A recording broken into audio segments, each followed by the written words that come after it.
Hello, everybody. Everybody joining later. I'm assuming not that many people are going to join immediately. This is a different stream. This is a very different type of stream. But I was compelled to do it because I thought it was an interesting topic, and I thought it could be an interesting discussion. Hello, Rada. Get ready for some goofy shit. I wanted today, this should be a shorter stream too, so hopefully it's not like a gigantic stream. I wanted today to talk about a video that I saw that was by the user Nintendine. This YouTube guy that he's been sort of popping off recently. It's relating to the Nintendo Switch and the price of video games. Also, it's sort of related to the new Did You Know Gaming video relating to Nintendo and like how price hikes might be a problem for them.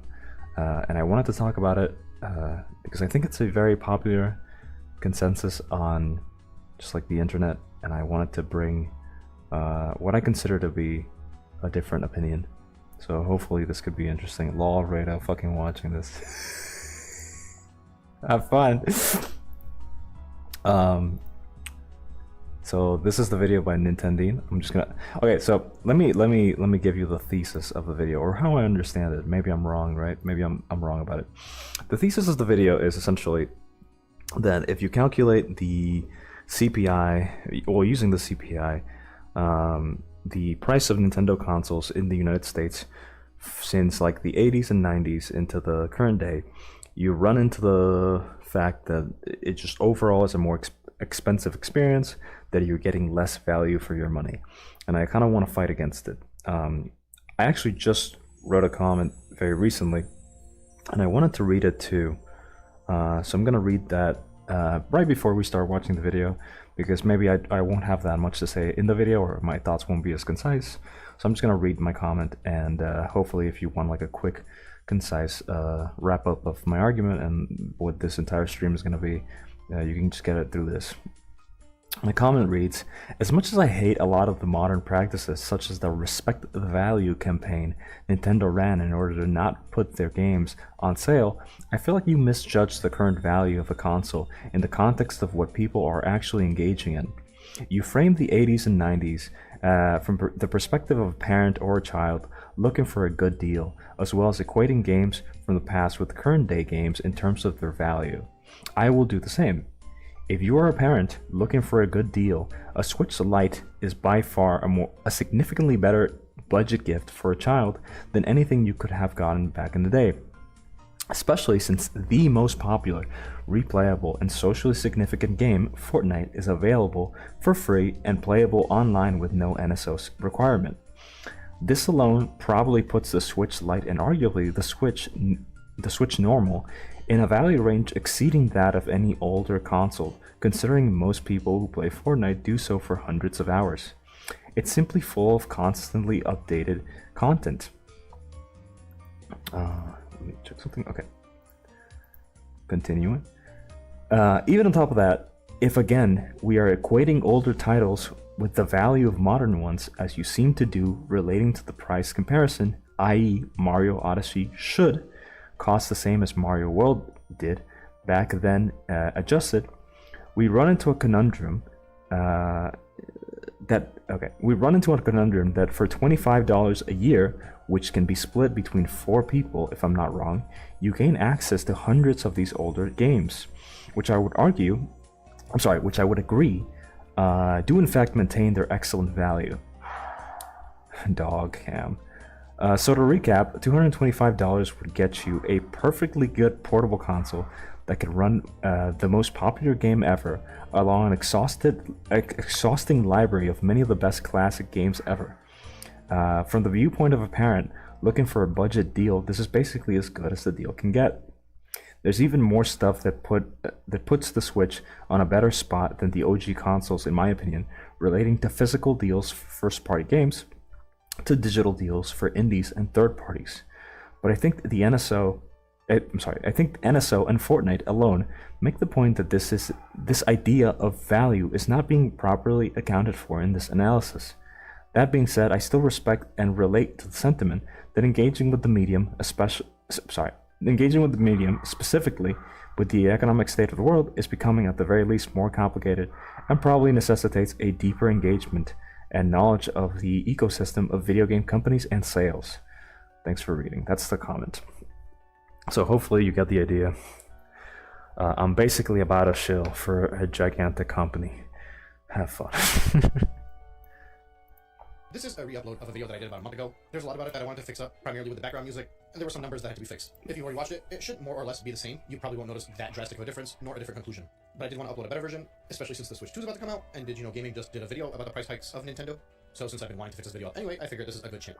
I want to make a point before I start. Look, it's like I'm a reactor streamer already. On the Did You Know Gaming video, I want to do this video specifically because this video makes a lot more of an economical. I might not even try to argue all of them, but like it tries to make more of a point about the numbers of the matter, the economic value of it, the inflation value of it, and again, I just don't think he taps into the general value that is being gained by the average player about these things. The Did You Know Gaming video is specifically more relating to anti-consumer practices than Nintendo has followed, and I would agree that they are more anti-consumer, especially than the Iwata era, because that era is especially pro-consumer in my opinion, in a way that you don't really see in any other company. That being said, I think Nintendo should be given credit, because even though they aren't as pro-consumer as they were back in the day, I feel like the value has been very much maintained for the user. Yeah, you don't get it's not as bad a deal as maybe some people make it out to be. But like, I'm not gonna fight over like the morality of Nintendo as an anti-consumer company, because I would agree with like generally the points of the Did You Know Gaming video. But yeah, let's continue.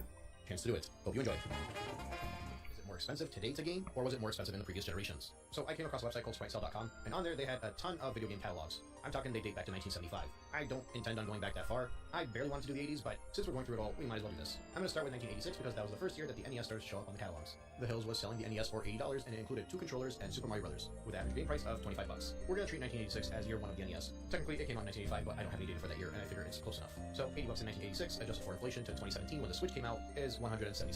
And $25 in 1986 comes out to $55 in 2017. So let's say you got the NES, it comes with an extra controller as well as Mario Brothers, and then decide to buy 2 games at $25 a piece. So basically a console, 2 controllers, and 3 games would put you at $130 for 1986, which comes out to roughly $288. If you were to treat each Joy-Con as an individual controller, which I know in most cases none of you would, but a Nintendo Switch alone would be more than that $288 anyway. When you're looking at adding 2 or 3 games, you're easily looking at over $400, which is a pretty stark difference. There's a serious...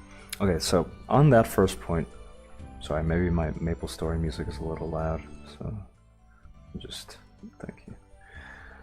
On that first point, I think it's very interesting. So I think this, again, I might not even go through the entire video. I might just cut to the end after some examples. He gives the example of comparing the modern day Switch, again, not for some reason he doesn't do the Switch Lite. I think for the same reason that he sort of criticizes the controllers. He wants to equate the original Switch, the original Nintendo NES with like 3 games and 2 controllers is what I think he says, which is what you get for roughly like, what was it at the end? $55 in 2017. So let's say you got the NES, it comes with an extra controller as well as Mario Brothers, and then decide to buy 2 games at $25 a piece. So basically a console, 2 controllers, and 3 games would put you at $130 for 1986, which comes out to roughly $288. Yeah, so almost $300 for what would be essentially 1 console, 2 video games, 3 video games, 2 controllers.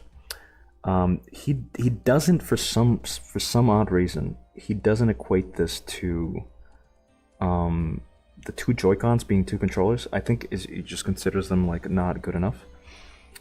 So he later makes the argument that like the equating 2 controllers that comes from the console with two controllers today would require you to buy a Pro controller or another Switch controller thing.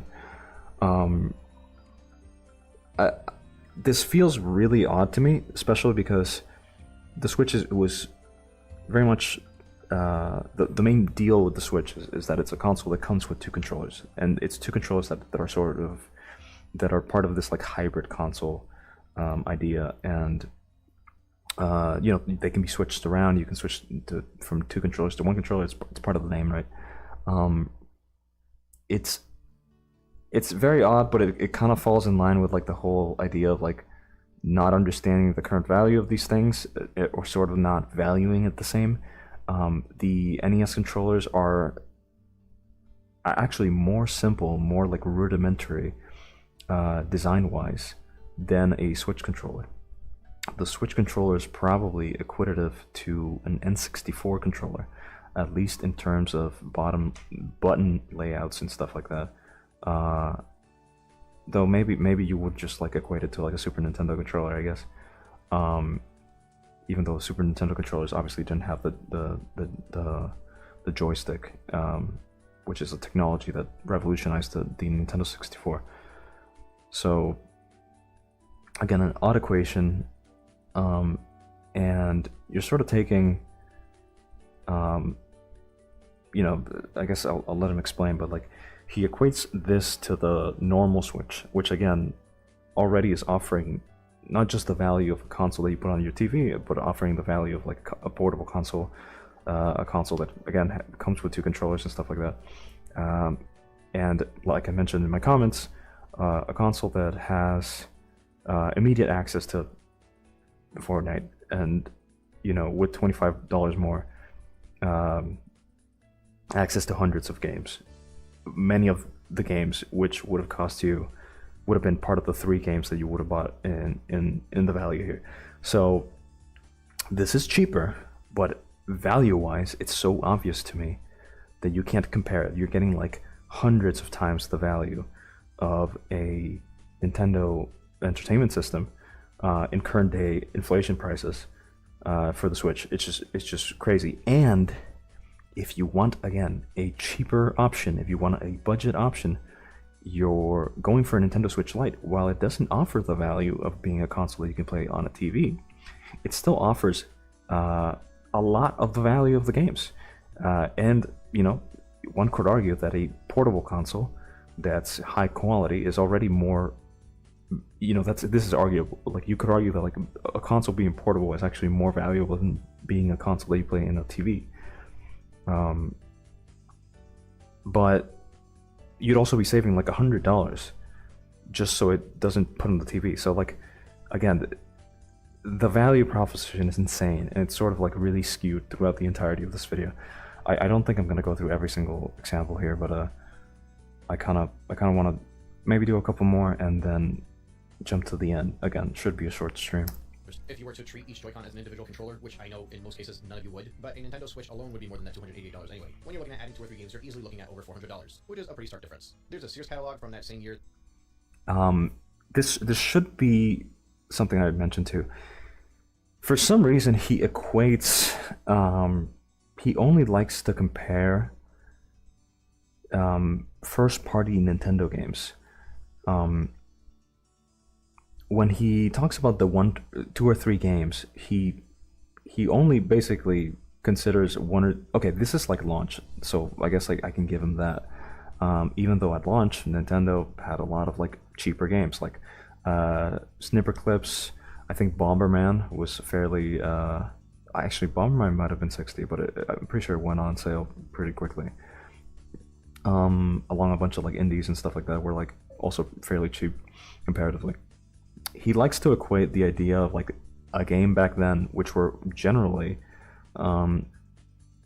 adjusted to CPI to be roughly 60 new, but he only wants to compare it to like new Nintendo games, like brand Nintendo games. That is a good argument. I would argue that, like, again, the value proposition, you don't really get that much from just you know, it's kind of like a skewed value proposition to just compare it to like, okay, the only good games right now worth buying are like the Nintendo games, when indie games and third-party games are putting quality games out there that are arguably better than a lot of what Nintendo's putting out. But yeah, I just don't like this equation that like you buy 3 games back then. These are 3 Nintendo games, so we have to compare them to modern Nintendo games. Especially again because you're sort of making an equation here. You're sort of creating this equalization of like, okay, 3 games back then value-wise are worth what 3 games today are worth value-wise, which I would disagree, because games today are just more complicated and interesting. And you're sort of missing the point of the NSO collections. Give me a second.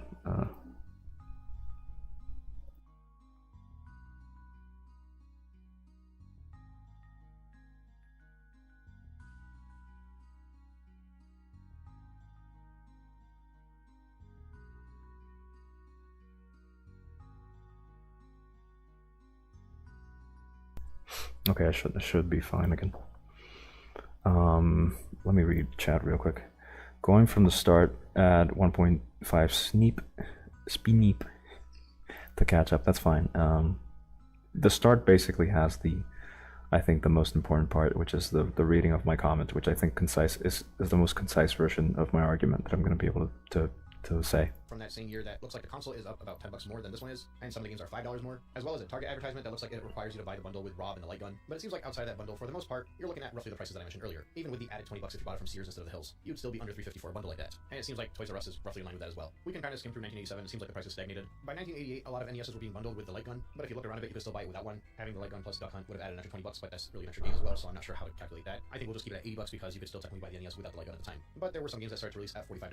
It seems like for the most part, they were averaging around $40 for the new release high-end licensed stuff. Those games would be considered $83. Yeah, that's basically the point right there. The idea of the licensed stuff that's like high quality, therefore worthy of the value of the price of a high budget game. Again, you're equating like Mario 2 USA value wise to Mario 3D World plus Bowser's Fury, which if you want to do, you already kind of lose the argument, because you can get Mario 2 USA, and again we're sort of framing this from the perspective of a child that wants to buy these games. You're sort of already losing the argument, because like if a child is not familiar with any game and you consider that Mario 2 USA is worth the price that it's worth back then, and it's worth the price with inflation comparatively to games that are worth that price today, why don't you just show them Mario 2 USA? You can do so at an extremely cheap price, and you on top of that have like hundreds of more games that are, many of which probably still hold the value, much like Super Metroid, Mario World, Mario 3, Mario 1, right? Like the value proposition is just not being accounted for in this analysis. Kimero in chat says, still behind, but does anyone compare real prices, aka accounting for inflation? Yes, this video and basically every just talk about this devolves into talking about CPI and inflation, stuff like that. The $60 staple price was always going to go. It was a matter of who would bite the bullet. Yes, but that is the point, though, right? Like the point is that like even back then, when you look at games that are cheaper adjusted to CPI, you for a long time you land at around $50, $60, $70. But accounting for a lot of the, actually not in the NES games, they do basically account to $60 today. But when you jump into the Super Nintendo, a lot of the better priced games at the time, the higher priced games at the time, do basically boil down to 80. And I believe N64, I might be wrong about this, N64 through GameCube to I think even Wii, you sort of end up in a range where today it would adjust the CPI up to 80. So yeah, the $60 title today was going to go, but it's because the $60 today are worth significantly less than they were a couple days ago. It feels that way. A couple decades ago, or a handful of years ago, I guess. Continuing the video. games would be considered $83. So I'm gonna do the same bundle. It comes with Mario, the 2 controllers, plus we buy an extra 2 games, and we're gonna put them at the $40 price tag, even though technically we could have bought some for 25 and $30 as well. So the bundle at the time would have cost $160, and since that's 2 years into the NES's life, we're gonna put it as comparison to 2 years into the Switch's life. So again, I'm not gonna, I can't, I physically could not go through like every single mathematical example of this, but I hope the point is made about the Nintendo games.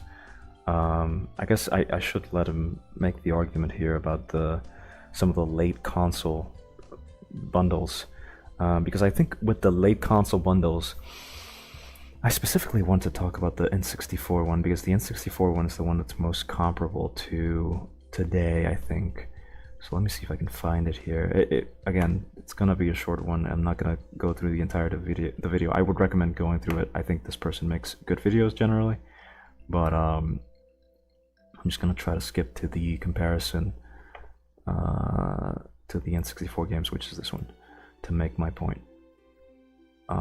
So I think this is probably where I'm gonna make the last point. Oh wait, I think Kimetto's, no, Kimetto doesn't say anything, okay. Especially the end of 1999, you're able to get a Dreamcast for like $100, but that was kind of a sad story, so we'll leave that one. You're also able to get a Nintendo 64 for $100 at that point in time, and it comes with 2 controllers. Remember, this is 3 years into the console's life. Also, while there were some new Nintendo 64 games that hit $60, the average mainline Nintendo 64 game had actually dropped down in price, so it's closer to $50 a game now. So now looking at that same bundle, 2 controllers, 3 games, in a third year of the Nintendo 64's life, that would cost $250, which is the equivalent of $392 in 2020, which was the third year of the Switch's life.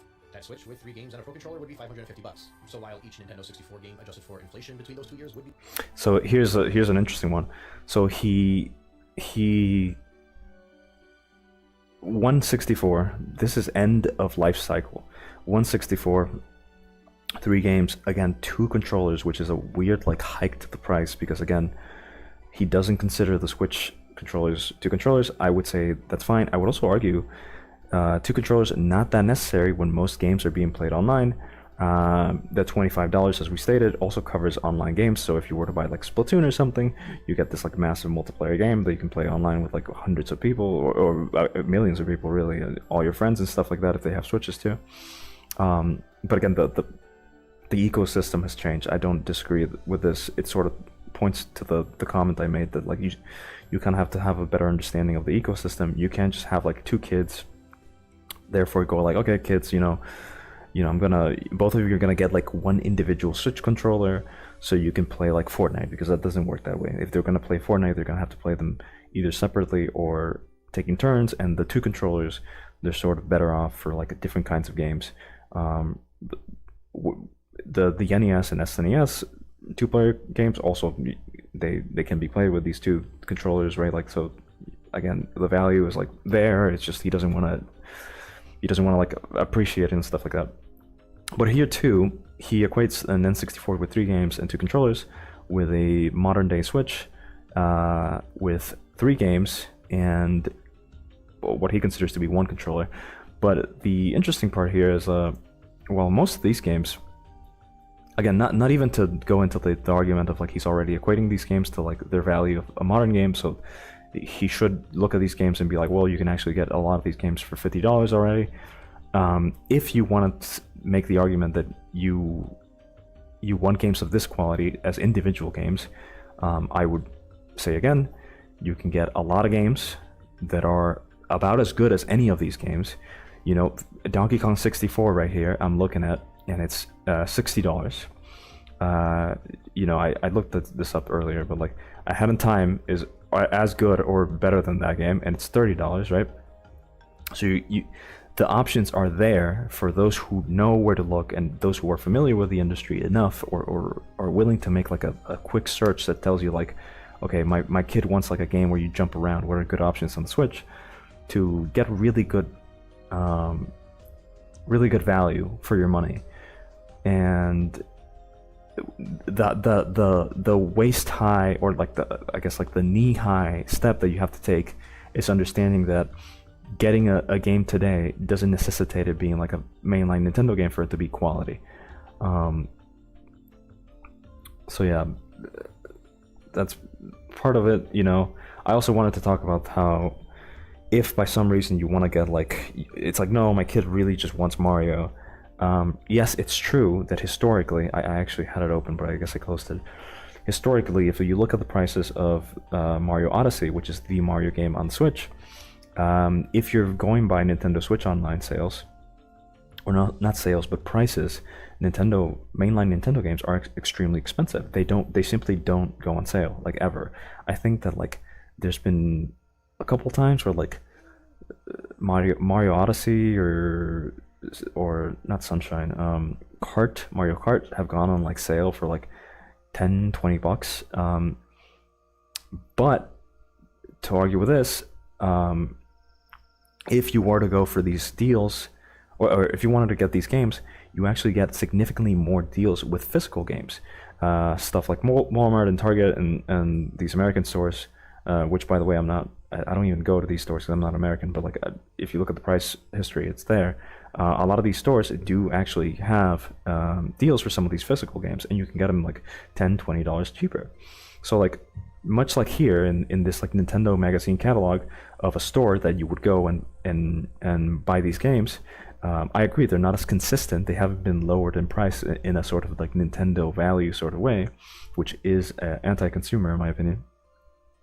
But again, if you know where to look, the value is there for these, like, extremely niche cases where you're, like, being super headstrong about, like, well, no, I have to have the new Mario, or, like, the Mario game for this console. If you know where to look, the physical deals are still there. These are physical deals. I understand that it's a shame that you can't get these deals digitally, but in contrast, third-party and indie games get amazingly good digital sales. So, like, it's sort of like a balancing act of, like, okay, you have to understand that, like, the mainline games are sort of better off being bought physically. The third-party indie games are sort of better options digitally, and a lot of them probably have more value than the first-party games. Like, right, you can get a lot of games that, like, can last you longer, or are more interesting, or better. You can get a lot of, like, classic games too for significantly cheaper if you know how to wait and get these sales. But that's the point, again, to reiterate for, like, the fourth time. The value is there. It just requires you to have more of an engagement with the medium, with the context, with the overall discussion around these games, and around the price of these companies, and the way these companies manage their price, and, like, what are the best deals. I'm sorry, Chimera, I haven't checked your messages. I'm checking your messages now. Man, the Joy-Cons are two controllers. So many lunch breaks playing Smash in school with bros. Yeah, like, one of the first things I remember of the Switch, I was older than the Switch came out when I was in college, but I could just invite friends over and play with the Joy-Cons. They work perfectly well.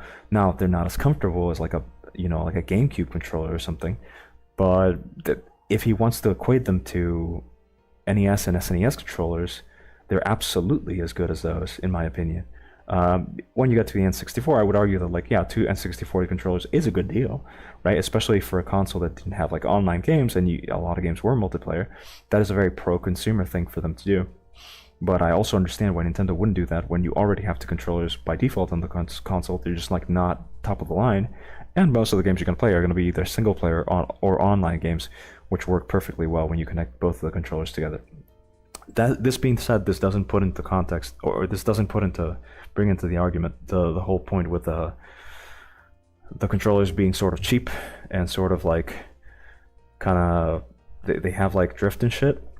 I will say, Did You Know Gaming made a big point that they don't, they're sort of against the idea that, like, Nintendo made this console very, very cheap, but you don't see that sort of, like, margin gain for the company because of the cheap cost, but, like, the competitive price that reflected in, like, long-term, like, later games being sold for cheaper. And they sort of compare that to, like, the Nintendo Switch 2, which is kind of being more of, like, a luxury product. That is just the nature of a cheap console, is that it's cheap. It's gonna probably have problems. I do agree, though, that the Joy-Con drift is kind of inexcusable, but yeah, it's just, like, a discussion about, like, the cheapness of the console, and, like, what can be expected out of a console that was as cheap to produce as the Switch one. At the time, it was cheap. at the time it was produced, compared to like something more like the Switch 2, which is hopefully gonna resolve a lot of these issues. Kimaru says, games back then were unironically made by Five Guys. Yes, that's also kind of like a big discussion. It's just games are more expensive, but like I understand that in the argument of the value, which is what he's talking about, even though he kind of ignores a lot of the value judgments, or not value judgments, but like the value that you can get out of stuff today. He doesn't really account for these things. He would probably make the argument that like, well, they should make cheaper games, which is weird because again, you'd sort of be saying that like you could sort of go back in time, not back in time, but like you could sort of revert production of newer games to make games more like they were in olden times, but you're also kind of like not seeing the value and the fact that you can pay $25 for hundreds of video games of the older times that are very good and high quality and stuff like that. So yeah, I think I'm muddying my point a lot, so let's try to finish the video so I can just wrap it up and keep it short. Dropped down in price, so it's closer to $50 a game now. So now, hopefully I made my point about this. Again, the bundle, in my opinion, you got a better deal. This doesn't even include, you would get a better deal with the base Switch. This again doesn't even touch on the whole aspect of like, there's a Switch Lite that costs $200. You'd get a significantly better deal with all these. Again, yeah, I've repeated myself enough times. I wanted to touch on something he says at the end here, because I think it sort of taps into like his perspective that like shit is just like not as good today and stuff like that. So, but I also think it wraps up with like his economic anxieties and struggles over wider issues than just like how companies are selling video games. So I think it's worth to go through the ending here. going to be seeing similar patterns here, because once you get to the Wii and the Xbox generation, those $50 games in 2006 are worth $61 in 2017. And if you want to push it forward, they're worth $80 today, which is pretty much going to be the standard price for the next generation. Yeah. Not, it's up by $10, which isn't that big of a difference. It makes the comparison a little bit harder, but it's still close enough. But at that point, you're also considering that the Wii is going from $250 to $400 in 2025, which is $100 cheaper than the $500 Switch model that comes with a game, because the Wii also came with a game. And again, it's comparable, and if you buy enough games, it might come out to being cheaper now. But again, I'm sort of skipping through a lot of this. It's an interesting video. You should go through it. I just disagree with a lot of the value statements of what you can get out of a modern console. I have, when you include the games, is a very similar conclusion to the one that I had before. If someone was to buy a console and buy games immediately in the first year or 2 years of their launch, gaming would be cheaper if you're only looking at the inflation. We're removing all other external factors. Remember, we already determined that we don't care about how many incomes a family needs to survive, or what percentage of the average person's income is actually going to savings now versus what went back then, or the fact that you could have worked on a paper route and somehow used that money to pay for college. We're not counting any of that stuff. Strictly looking. See, and this, I think that touches on the heart of it. I think this, which is why I wanted to be respectful and sort of like come at this in a respectful way, and I wrote my comment that I wanted to explain my point concisely. I think his true point is of a economic anxiety and struggle that he perceives right now, based on basics and covering basics by the average person, and primarily the average person under a medium, not minimum wage, but like a median social class perspective. I don't know if he would make the argument that like minimum wage back then was enough to like cover for a lot of the things he sort of implies cover. There's a lot of data that sort of suggests that like that perspective is a little skewed today, but I don't disagree that like the economic situation is just getting worse, right? Like it's just getting really tight and really scary. I just don't think that, you know, focusing that energy into saying that like, by the way, these individual companies are sort of like, you know, making these arguably like immoral actions against you because video games are more expensive, when like the value proposition is still pretty damn good overall. Kimeto says, oh shit, sorry. Also Joe's okay. Also, Joy-Cons can be hooked up to phones and PCs if you really need a controller for another platform. Yeah, but that's just the case for every type of controller. You can do so with like PlayStation controllers. You can do so with the Pro controller. I would not account for. That's essentially like third party, not piracy, but some sort of like third-party software or like use of third-party hardware in different software, or use of hardware in different softwares. I would not account for something like that. That would complicate the analysis a little too much. I think it's fair to just like look at like what are you getting from the first-party, main company offerings and what you can get from their games directly from the company. I think that's enough to justify the value argument that he's sort of fighting against here. At it from an inflation I think he makes another if point you buy here. the console early on, and you buy the games early on, and you buy a lot of games early on specifically, then yes, modern gaming is cheaper. But back then, a vast majority of people did not do that. They waited like a year, 2 years. Consoles went down in price, games went down in price as well. During that second and third year, when people started. Again, final point to state it like for a fifth time, he's sort of comparing, just like his main issue is with like the games not going in price. He's obfuscating the options. He's not seeing the options that are there, because he doesn't. I think there's an argument to be made that like this is structured to, even though it comes from these like economic societies, this is sort of structured around this idea that like economy and society and sort of like the overall like market flow and changes are sort of like against you, and they're purposely like trying to like take things away from you. That's a pretty big value judgment that I'm making against him, but like I do think that when I see him just state these things over and over again, these ideas of like, the only way to consume a game today is to consume these like first party Nintendo games that are not going down in price digitally, not physically, digitally, or that never get sales digitally. It feels misguided. It feels like he's sort of making a shitty judgment in that sense. I forget if he makes a final point. I think he made a final point about like the quality of like modern games comparatively, and the whole thing about like NSO and stuff. So let's see if he makes that point. If not, I'll try to make it my own. To buy, it's comparable. If you buy 4, 5, 6 plus games, at some point you'll hit a moment where it is cheaper to game today than it was in the 90s. But if you're just buying 3 games and 2 controllers, at no point in time was it more expensive back then than it is now. And I realize most people buy more than 3 games. But how many people do that in more than a year? Because if you're buying those 3 games and 2 controllers in 1997, by the time you get to 1998, the games will drop in price. So it's a bit harder to calculate, but this is what I mean when I say it's comparable. But once you hit year 4, 5, 6, which many of us did back in the 90s, we bought consoles and we kept playing them for a lot longer than people do now. The NES was shining much more during the early 90s after the SNES had released. And likewise with the SNES after the Nintendo 64 came out. It really wasn't that uncommon to keep playing that same console for a few years more and then adopt the next one. I would say based on... You get the point, but I would make the argument that that's real, or that's more real now than ever. The idea that people play specific games for longer. I think I don't have the data. I can't point to it, but like, considering games are bigger, games are longer. They want to keep you hooked for some sort of like online element and stuff like that. It seems very obvious to me that most people play games for longer, individual games for longer now. And if you were to come at it again, he's sort of framing this from the perspective of him as a kid. I was a kid. I replayed Mario like 10 times. I just played this game over and over again.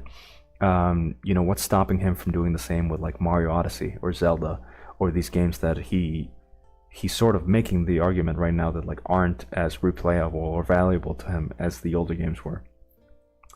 These games are more complex. They're more replayable, in my opinion.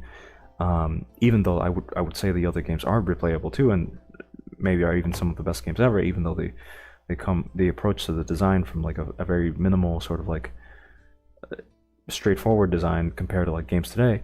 But I don't think this argument stands. I think it's sort of baked in like nostalgia, and he's again sort of missing the forest for the trees when it comes to the value of what games offer today and what consoles are offering. Let me check Kimura here. Brought it up for old controller comparisons. Yeah, that's true. You can't really you could make that argument. I would not make that argument, but you could make that argument. Though I guess it is a new tech standard. Yeah, I would say so. Off of everything that I just calculated, for the most part, unless you're somebody that buys 5 to 10 games in the first year that a console comes out, it was definitely going to be cheaper for you back then. And again, this is without adding all the external factors. I think my point has been made. The video game rentals. Let's see. But there is one factor that makes me even more confident. Oh, the rental point. It's not the accessories, it's not the SD cards and the hard drives, it's not the controllers, it's not paying for online, it's none of that. It's the video game rentals and the used game market. You could rent a game for under $5 and beat it in a week and get it back to Blockbuster. A lot of us did that. Every week, you could walk down the street to a garage sale and buy a shoebox full of games for $10. I've seen it with my own eyes. I've done it with my own hands. And it's not something that was rare. It was pretty common. And these weren't games that were like from the previous generation. These were games from 3 or 4 years ago. There was a very healthy used game market and a thriving rental industry that meant that you could experience an entire console generation without buying a single game brand new at. I think this will be my final point. I think the point has been made. This final point is interesting, and again, it sort of shows his cards, the approach, the nostalgic approach to it all. And I'll just end it with this anecdote, this personal anecdote. I've been pretty short for cash personally in my life for the past, forever, I guess, but like especially for the past like 2-3 years.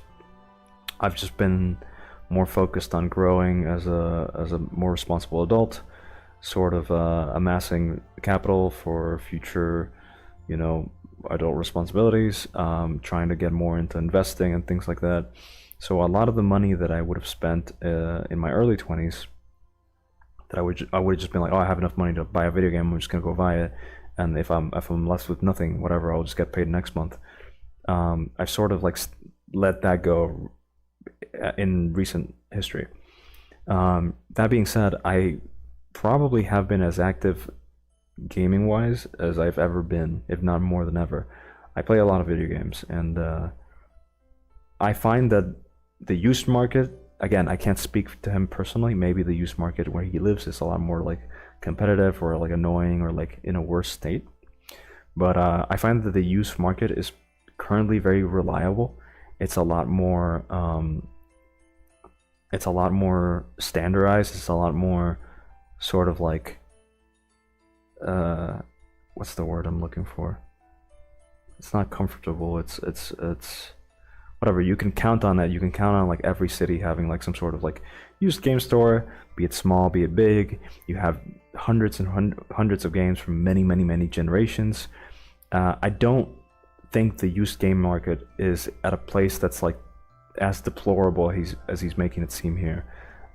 Especially again, if you pace yourself with what the types of things you buy, you just like he says, you wait like a couple of years for consoles, you wait for the value to be there, you wait for the price to be somewhere that's comfortable for you. I think these things are definitely achievable, and this idea that he's framing that like the used game market is not there anymore, it's a little weird. I don't like the framing. He also frames it alongside the Blockbuster sort of like rental market. I do agree that's basically dead. I'm not gonna, there's no argument there. I agree it's dead. It's a shame, but it's just a product of the digital world. You could say that we've changed the rental market for the digital market, and as stated before, when it comes to third parties and indies, I think that's as good a deal as you can get.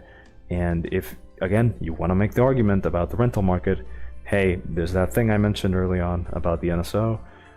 You could rent all sorts of games for a really cheap price monthly and annually, and you can split it between 4 people or more. I think my point has been made. I think I can wrap up. I mentioned it was going to be a short one, and I hope I kept it that way. Well, 40 minutes, which is longer than I thought it would be. But yeah, the fuck is this guy talking about? I agree. With that, I'm going to wrap up. Thank you all for watching. I hope my point is made.